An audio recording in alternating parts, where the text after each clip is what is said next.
Howdy everyone, welcome to Dr. Obi's Garden. In this video, I'm going to show you one way to maximize small spaces to grow veggies using pepper as an example. As can be seen in your shot, the setup was able to fit in a small space between my container grown carrots. Thus, regardless of where you live, using this technique to grow veggies can help you save space while giving you a bountiful harvest. Let's get it rolling. I used 3-gallon containers that previously had vegetable oil.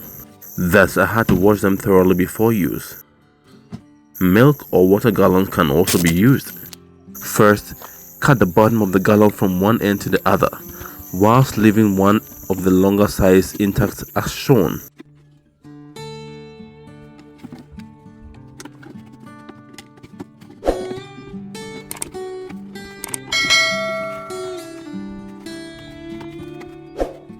You can clean the inside of the gallon with a napkin or tissue to remove all or most of the oil.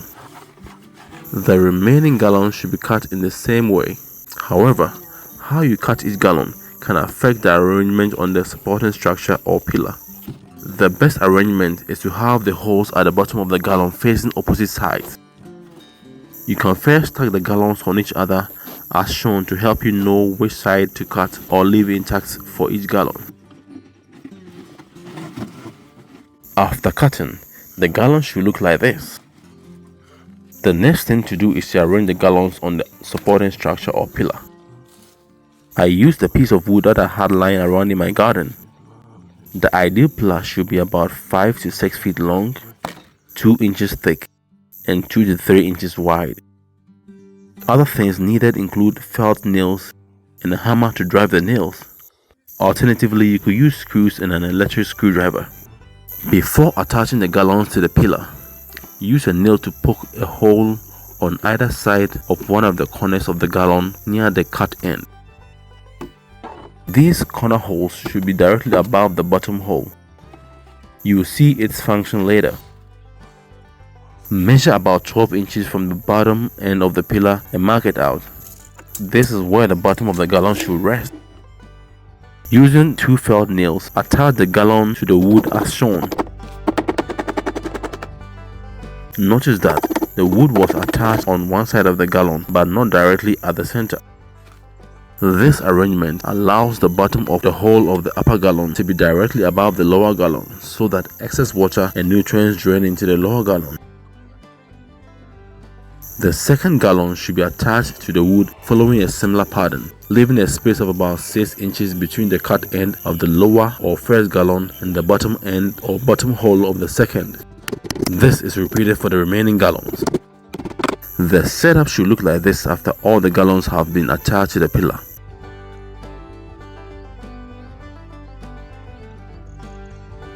You can dig a small hole and place the bottom of the pillar in it for extra stability, but this is not absolutely necessary for this to work.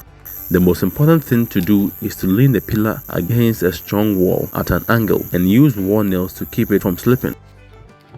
Alternatively, you could put a nail on either side of the wooden pillar and lock the wood in place by tying a wire or strong string across the nails as can be seen in your shot.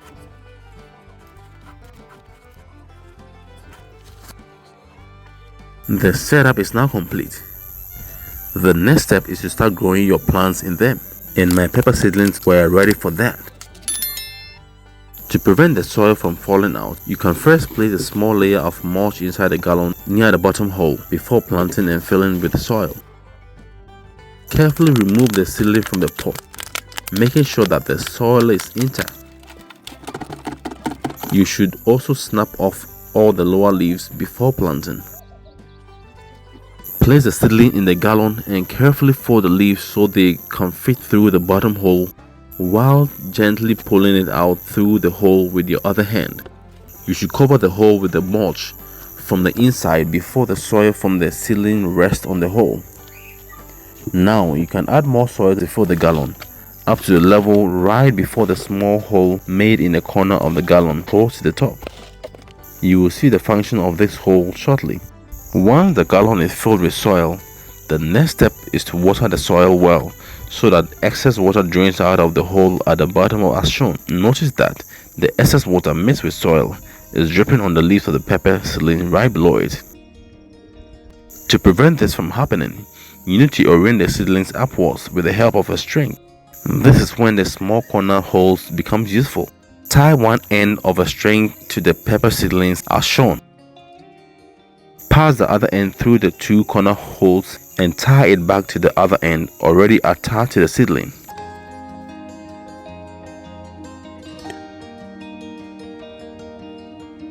When pulling the string to adjust the position and orientation of the seedlings, do it gently so that you don't break the seedling. Once completed for all, the soil can be watered thoroughly without wetting the pepper leaves. When watering, start from the top and reduce the volume of water as you move downwards. This is because the excess water from the top will drain into the gallon right below it, so less water will be needed to saturate the soil in the lower gallons.